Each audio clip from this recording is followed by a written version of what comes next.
Il y a un an à Bangkok, les manifestations des chemises rouges se sont terminées dans le sang. Jusqu'à 100 000 personnes avaient occupé le centre-ville pour réclamer la démission du gouvernement. Mais le 19 mai, après 2 mois d'occupation, l'armée donne l'assaut au camp retranché des Rouges et leurs leaders se rendent. Un petit groupe de militants met alors le feu à des dizaines de bâtiments dans la ville. Kate, infirmière, était bénévole dans un temple déclaré zone protégée. Mais l'édifice n'était pas si protégé que ça. Elle a été tuée en portant secours à un manifestant blessé. J'ai vu les images à la télé. C'est là que j'ai vu que ma fille avait été abattue. Elle était étendue là, un corps parmi 6.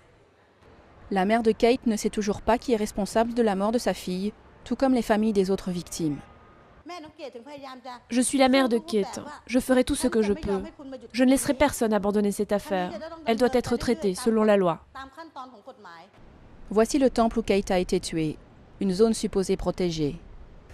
Les soldats ont tiré depuis les voies là-bas, c'est le métro aérien, le système de métro de Bangkok. Human Rights Watch veut que le gouvernement enquête sur chaque mort.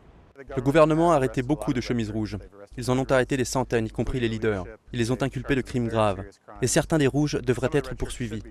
Mais ils n'ont arrêté personne du côté du gouvernement, inculpé personne du côté du gouvernement. Le gouvernement estime que les enquêtes et le processus judiciaire vont prendre du temps, mais les affaires impliquant des rouges semblent pour lui bien moins compliquées. Ils ont fabriqué des bombes.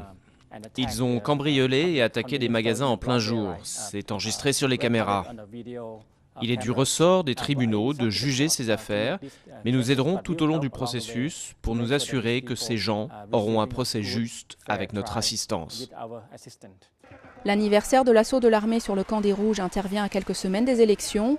Les Rouges pourraient enfin voir le gouvernement qu'ils ont en horreur quitter le pouvoir. Mais quels que soient les résultats du scrutin, les familles des victimes continueront leur combat pour que justice soit rendue.